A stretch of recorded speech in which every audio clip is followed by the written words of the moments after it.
সবাইকে শুভেচ্ছা। দস্তগীর জাহাঙ্গীর বলছি Washington DC state department lobby থেকে। বাংলাদেশের সাংবাদিক হিসাবে আমি ওয়াশিংটন ডিসি থেকে বাংলাদেশ বিষয়টা কভার করছি এবং সেখানে বাংলাদেশ বিষয়ক প্রশ্ন নিয়ে আমি কাজ করি। বাংলাদেশে যে ধরনের অগণতান্ত্রিক এবং বর্তমান সরকারের যে বাংলাদেশের মানুষের উপর, সাধারণ মানুষের উপর আওয়ামী লীগ ট্যাগ দিয়ে যে অত্যাচার করা হচ্ছে, সেই সকল বিষয় নিয়ে তুলে ধরি। সবগুলো সবই পরে হলো মানুষের মৌলিক অধিকার, মানুষের সমাবেশের অধিকার, মানুষের কথা বলার অধিকার, এবং সেই সাথে আরেকটি বিষয় হলো যে মানুষের অধিকার, রাজনৈতিক অধিকার। গত পরশুদিন বাংলাদেশে আওয়ামী লীগের ৭৬তম প্রতিষ্ঠা বার্ষিকী গেল। অত্যন্ত পরিতাপের বিষয় সেটি হলো যে বাংলাদেশের যে বর্তমান সরকার, যদি সরকারের তরফ থেকে যেটাকে বলা হয় যে তারা এসেছেন বাংলাদেশকে একটি নতুন জায়গায় পৌঁছে দেওয়ার জন্য। আপনি কি মনে করেন ইউনূস নির্বাচন দিতে পারবেন? ইউনূস নির্বাচন দিবেন কিনা সেটা হলো প্রশ্ন। ইউনূস যে খেলা খেলছেন সেটা যদিও উনি খুব এমন একটা খেলার সাথে উনি যুক্ত, তিনি আসলে খুব থিন আইসের উপর দিয়ে স্কেটিং করছেন।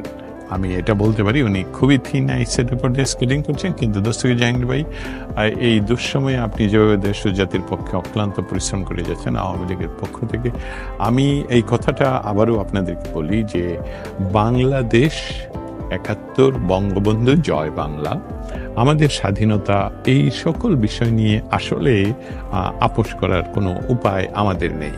আমি যেই কাজটুকু আমি করি সেই কাজটুকু হলো যে বাংলাদেশ যদি ভালো হাতে থাকতো, বাংলাদেশে যে যারা এখন শাসন করছে তারা যদি সাধারণ মানুষের পক্ষে থাকতেন, তারা যদি বলতেন যে যারা দুর্নীতির সাথে যুক্ত এবং প্রমাণিতভাবে যদি ইন্ডিপেন্ডেন্ট কোর্ট দিয়ে প্রমাণ করা যেত যে এই ব্যক্তিটা, এই মন্ত্রীটা, এই রাজনৈতিক লিডারটা দুর্নীতির সাথে যুক্ত এবং তাদেরকে বাংলাদেশের প্রচলিত আইনে বিচার করা হয়েছে এবং তারা সুবিচার পেয়েছেন, তাহলে আমার মনে হয় আমার মতন যারা বাংলাদেশের পক্ষে, বঙ্গবন্ধুর পক্ষে, ৭১-এর পক্ষে, তাদের জন্য তাদের সাপোর্ট বর্তমান সরকার, তাদের এই নির্দিষ্ট যেই সময়, তাদের আসলে কোনো, যেহেতু এটা অসাংবিধানিক সরকার, তারা নিজেরও প্রতিদিনই তারা তালবাহানা করছেন এটাকে সময় বাড়ানোর জন্য। তারাও জানে যে তাদের যখনই ক্ষমতাচ্যুত হবে তখনই তাদের সব বিচারের কাঠগড়ায় আনতে হবে। অতএব আমি যে কাজটুকু করছি সেই কাজটুকু করছি। ৭১-এর শিশু ছিলাম, তখন আমি যুদ্ধে অংশগ্রহণ করতে পারিনি, আমাদের গৌরবের যুদ্ধে। এখন আর আমি শিশু নই, যেই মুহূর্তে বাংলাদেশ আসলে একটি দুর্বৃত্তের হাতে পড়েছে। আপনার ইতিমধ্যে আজকে সকালবেলার একটা ঘটনা আপনাদের সাথে শেয়ার করি। সেটা হলো বাংলাদেশ থেকে একজন, নাম বলছি না, একজন আমাকে ফোন করে বললেন যে ভাই, যে কোনো উপায়ে একটু নিরাপত্তা কিভাবে পাওয়া যায়, কারণ গত ১ মাস ধরে প্রত্যেক এই হিজবুত তাহরির গ্রুপ সহ বিভিন্ন উগ্রবাদী গ্রুপেরা তার বাসায় এসে তাকে প্রথম খুব বিনয়ের সাথে, পরে হুমকির সাথে, এখন হুমকি দেওয়া হচ্ছে যে সে যাতে ওই সকল ইসলামী দলগুলোর সাপোর্টার হয়ে যায় এবং তাদের সাথে যোগদান করে। এখন তারা সে নিরাপত্তার অভাবে, নিরাপত্তাহীনতায় সে প্রতিদিন শঙ্কার মধ্যে রয়েছে। অতএব এই যে ডক্টর ইউনূস মেটিকুলাসলি ডিজাইন করে বাংলাদেশকে দখল করে নিলেন এবং বাংলাদেশকে দখল করে উনি নিজের জন্যে, নিজের সমস্ত ব্যবসার জন্য সমস্ত কিছু, সুদ মওকুফ, ওনার বিচার মওকুফ, ওনার কর মওকুফ, ওনার বিভিন্ন প্রতিষ্ঠানের নতুন লাইসেন্স, এসবগুলো করাচ্ছেন। কিন্তু বাংলাদেশের সাধারণ মানুষের জমি দখল, বাড়ি দখল, সর্বশেষ লালমনিরহাটে যে ঘটনাটা ঘটলো আপনারা সকলেই জানেন। যারা জানেন না তারা লিখে জানাবেন যে জানি না আমরা। বাংলাদেশে লালমনিরহাটের নাপিত পিতা এবং পুত্রকে নাজেহাল করে তারপরে পুলিশের হাতে তুলে দেয় এবং পুলিশ তাকে গ্রেফতার করে নিয়ে যাওয়া, এই যে অ্যাট্রোসিটি, এই যে অন্যায়, এই যে অবিচার, এইটা এই এই বাংলাদেশ তো আমাদের বাংলাদেশ নয়। এই বাংলাদেশকে তো আমরা আসলে কখনো কোনোভাবেই চাইনি, এবং ডক্টর ইউনূস নির্বিকারভাবে এই বিষয়গুলো সম্বন্ধে কোনো ধরনের কথা বলছেন না। অতএব এই যে বিষয়টা যে দুইজন পিতা এবং পুত্র তারা নাপিত, সেখানে যারা চুল কাটলো তারা টাকা কম দেয়া নেয়া নিয়ে তারা এই হিন্দুদের উপর এই অত্যাচারটুকু করলেন, এবং সেটা সরকারও পৃষ্ঠপোষকতা করলে সরকার তাদেরকে গ্রেফতার করার তো কোনো অধিকার নেই। এবং সেখানে এই যে মব কিলিং, মব অ্যাসোসিয়েশন, এসবগুলোর যে একটা স্বর্গরাজ্য বাংলাদেশ হয়েছে, সেটা ইতিমধ্যে আন্তর্জাতিক পরিমণ্ডলে খুব ফলাওভাবে আমরা সক্ষম হয়েছি এই বিষয়গুলো অন দ্য রেকর্ড যুক্তরাষ্ট্রের পররাষ্ট্র দফতরে বলার জন্য, এবং তারা এই বিষয়ে আমার কাছ থেকে প্রশ্ন নিয়েছেন এবং এটার উপর কাজ করছেন। তারা তাদের নিজস্ব মাধ্যমে সেসব কলগুলো যোগাযোগ করে আমাদেরকে উত্তর দিবেন, এবং সেটার জন্য আমরা অপেক্ষায় আছি। এবং বাংলাদেশে একটি নির্বাচনের দিকে যাচ্ছে, যেটা আপনি একজন প্রশ্ন করলেন। সেই নির্বাচনের আসলে শব্দটা বাংলাদেশে খুবই প্রচলিত শব্দ, যে মূলা ঝোলানো।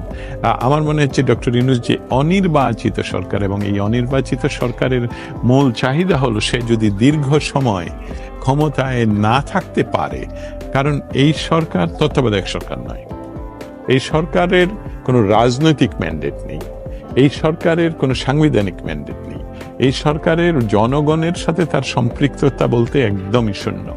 তা এই সরকারের অধীনে যে একটি রাজনৈতিক দল শিশু কিশোরদেরকে নিয়ে যে দল তৈরি করা হয়েছে, আপনারা যদি তাদের কর্মকাণ্ড লক্ষ্য করেন তাহলে, এবং তাদের মাঝে সেন্ট্রাল কমিটির বিভিন্ন পোস্টে আমরা দেখেছি, আমরা আপনাদের কাছে আমার জিজ্ঞাসা, বাংলাদেশ সহ পৃথিবীর কোনো দেশের কোনো সুষ্ঠু রাজনৈতিক পরিপ্রেক্ষিতে বা রাজনৈতিক পরিবেশে বা রাজনৈতিক দলের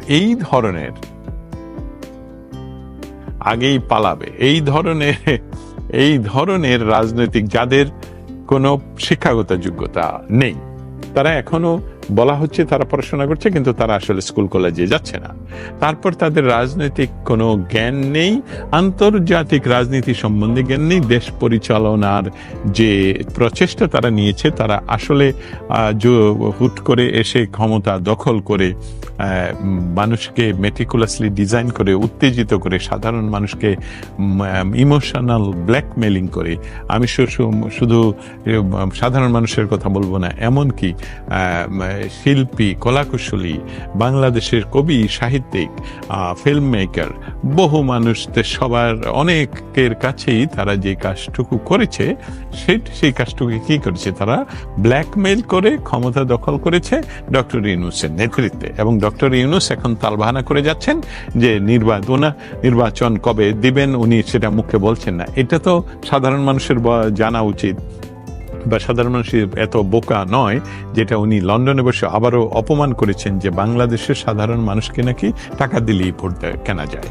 অতএব উনি কিন্তু গরিব মানুষের ব্যাংকার হিসাবে, আবারও বলি, উনি কিন্তু গরিব মানুষের ব্যাংকার হিসাবে পেয়েছিলেন যেটাকে বলা হয় নোবেল প্রাইজ। বাংলাদেশের পরিস্থিতি সম্পর্কে আপনি গুছিয়ে বুঝিয়ে দেন আমাদেরকে। আমরা আপনার কথাটুকু চলে গেল কোথায় জানি। বাংলাদেশের পরিস্থিতি গুছিয়ে বলার চেয়ে বাংলাদেশের অবস্থাটা অনেকটা হযবরল পরিস্থিতি এই যে ডক্টর ইউনূস মনে করছেন যে জুলাইয়ে যে ছাত্রদেরকে ইউজ করে উনি ক্ষমতায় এসেছেন, এবং যার পেছনে একটা আন্তর্জাতিক বিরাট ফান্ডিংও হয়েছিল, সেই অবস্থাটা উনি ধরে রাখার চেষ্টা করছেন যে অনির্দিষ্টকাল পর্যন্ত। আমাদের ধারণা উনি আজীবন এইভাবেই ক্ষমতায় থাকতে চান, কারণ ওনার নির্বাচনের প্রতি কিন্তু কোনো ধরনের সদিচ্ছা নেই। কারণ উনি যদি বলে, যেই সাধারণ মানুষকে যেটা বুঝিয়েছিলেন যে গত সরকারের সময় অনেক নির্বাচন, ভারত কি বাংলাদেশের জন্য কিছু করবে, আবারও আমি ভারতের এই কথাটা নিয়ে আমি আপনাদেরকে উত্তর দিতে চাই যে পুঁথিগত বিদ্যার পরহস্তে ধন, নহে বিদ্যা নহে ধন হলে প্রয়োজন। আমাদের জ্ঞান নিজেদের অর্জন করতে হয়, এবং এটা পুঁথিতে থাকলে হবে না। আর ধনও আরেকজনের হাতে রেখে আপনি এটা দিয়ে কাজ করতে পারবেন না, সেই ধন সম্পদ আপনার নিজের করায়ত্তে থাকতে হবে।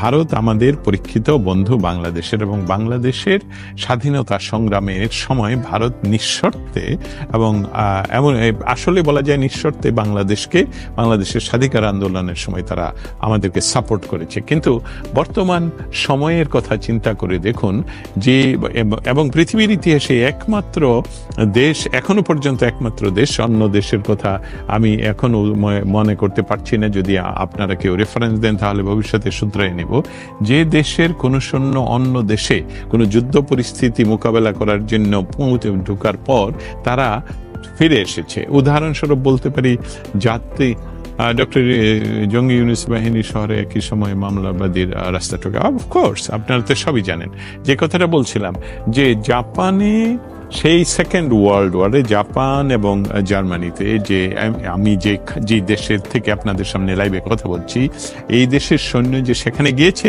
আজকের এই মুহূর্তে যখন কথা বলছি ততক্ষণ এখনো পর্যন্ত সেই দেশ থেকে সৈন্য ফিরিয়ে আনা হয়নি। অতএব কোনো দেশের সৈন্য কোনো দেশে ঢুকলে সেখান থেকে যে ফিরে আসে, এটার প্রথম নজির বাংলাদেশে এবং বঙ্গবন্ধু সৃষ্টি করেছেন এবং ভারত সৃষ্টি করেছেন। ভারত আরও কাজ করেছে, সেই কাজগুলোর কি সেটা কিন্তু আমরা কখনোই আপনারা জানেন না এবং প্রচার করা হয়নি। সেটা কি করেছে, ভারত কিন্তু বাংলাদেশকে তাদের দেশের উপর দিয়ে করিডোর দিয়েছিল বাংলাদেশের বিভিন্ন পণ্য অন্যান্য দেশে রফতানি করার, যেটা এই তত্ত্বাবধায়ক সরকার ধরে রাখতে পারেনি। এই তত্ত্বাবধায়ক সরকার আসার তত্ত্বাবধায়কের কথা বলতে গেলে আমি ভুল বলেছি। ইউনুসের সাথে ট্রাম্প প্রশাসনের বর্তমান সম্পর্কে যদি বলতে যাই, তাহলে আমাদের আরেকটু অপেক্ষা করতে হবে। কারণ আপনারা জানেন যে বর্তমান বা আমেরিকার যে এমন একটি পপুলার ভোটে নির্বাচিত প্রেসিডেন্ট, উনি জনগণকে যে কথা দিয়েছেন সেই কথার উপর উনি কথা রাখছেন। অতএব আপনারা জানেন ভারত পাকিস্তানের যুদ্ধ বন্ধে আমাদের প্রেসিডেন্ট আমেরিকার প্রেসিডেন্ট ডোনাল্ড ট্রাম্প কিন্তু গুরুত্বপূর্ণ ভূমিকা রেখেছেন, এবং সেই জন্য পাকিস্তানের পক্ষ থেকে ওনাকে নোবেল প্রাইজের নমিনেশন দেওয়া হয়েছে। স্টেটমেন্ট একটু বাংলা আমি পড়তে পারিনি আপনার লাস্ট কোশ্চেনটা, আবার যদি পাঠান তাহলে আমার জন্য ভালো হয়। তাহলে ভারত আমাদের পক্ষের অর্থ থেকে আমাদের কাজটা বাংলাদেশে, এখন আমাদের বাংলাদেশকে দখল করেছে বাংলাদেশে জন্মগত যারা বাংলাদেশ বিরোধী। দুঃখের বিষয় হলো যে আমেরিকা যাদের বিরুদ্ধে যুদ্ধ করে আমেরিকা স্বাধীন হয়েছে তারা হলো ব্রিটেন, এবং এখানে যারা ব্রিটিশ বংশোদ্ভূত তারা কিন্তু ব্রিটেনকে সেই খাতির দেয় না, সেই দেয় না যে আমরা ব্রিটেনের আমাদের বংশ ব্রিটেন থেকে, আমরা ব্রিটেনের পক্ষে থাকবো। নাও স্যার, আমরা কি আশা করি ভারত আওয়ামী লীগের জন্য কিছু করবে? জয় বাংলা জয়। এই প্রশ্নটা তো রাজনৈতিক প্রশ্ন। আমি সাংবাদিক হিসাবে ভারত আওয়ামী লীগের জন্য কিছু করবে কিনা সেটা আসলে আওয়ামী লীগের নেতৃবৃন্দের উত্তর দেয়া উচিত। আমি যেটা বলছিলাম যে ভারত বাংলাদেশের একজন প্রকৃষ্ট বন্ধু হিসাবে বাংলাদেশের মানুষের দুরবস্থার জন্য ভারত অবশ্যই আমাদের পাশে দাঁড়াবে, কিন্তু তার জন্য তো আমাদের মানুষের যে দুরবস্থা সেই বিষয়টা ভারতকে আমাদের নেতৃবৃন্দের তো বোঝানো উচিত, কথা বলা উচিত, ডিপ্লোমেসি করা উচিত, এবং সেটা এখানেও এই স্টেট ডিপার্টমেন্টে ডিপ্লোমেটদের থাকা উচিত, যেই ডিপ্লোমেটরা বাংলাদেশকে এই ডক্টর ইউনূসের হাত থেকে রক্ষা করবে। সেটার এই উত্তর ছিল আপনাদের এই কয়েকটি প্রশ্নের। আমি ফিরে যাই যে বিষয়গুলো আজকে আলোচনা হলো, আজকের মৌলিক বিষয়। আসসালামু আলাইকুম ভাইজান, আল্লাহ আপনার মঙ্গল করুন। আশরাফ আলম, আপনাকে অসংখ্য ধন্যবাদ। অবশ্যই আপনিও ভালো থাকবেন, নিরাপদে থাকবেন, কোনো ধরনের এমন কোনো কাজে আমরা হঠকারীভাবে সংযুক্ত হয়ে পড়ব না যাতে করে কোনো নিরাপত্তার বিঘ্ন ঘটে। জানি যে বাংলাদেশে একটা চরম মৌলবাদী সরকার, যদিও সরকার নিজকে মৌলবাদী বলছে না, কিন্তু মৌলবাদীদেরকে জেল থেকে সম্পূর্ণভাবে ছেড়ে দেওয়া হয়েছে। সেখানে বাংলাদেশের সাধারণ মানুষ সহ আওয়ামী লীগের ট্যাগ দিয়ে নেতা কর্মী শুধু নয়, কবি, সাহিত্যিক, ফিল্ম মেকার, আমাদের সাংবাদিক, সিনিয়র সাংবাদিক, আমি যাদের নাম আপনারা সকলেই জানেন, সেই সকল সাংবাদিকদেরকে জেলে পুরে রাখা হয়েছে এবং তাদেরকে বিনা বিচারে জেলে রাখা হয়েছে এবং তাদেরকে কন্টিনিউয়াসলি সংবিধানের মৌলিক যে বিষয়গুলো, যে একজন আসামিকে আপনার বিচারাধীন অবস্থায় সে যদি এমন দুর্বৃত্ত না হয় যে সে বাইরে থাকলে আরো ক্ষতি হতে পারে, যে ক্ষতিগুলো হতে হবে অন্যের বা যশরাষ্ট্রের, সেই ক্ষতির মতন ক্ষতি না হলে তাদেরকে বিচারের এবং জেল ফাঁস দেওয়ার আগে, এইভাবে বলি, মানে তাদের বিচার সুসম্পন্ন না হওয়ার আগ পর্যন্ত তারা মুক্ত থাকবে বিভিন্ন কন্ডিশনে। সেইটা কিন্তু বাংলাদেশের এই সরকার পালন করছে না।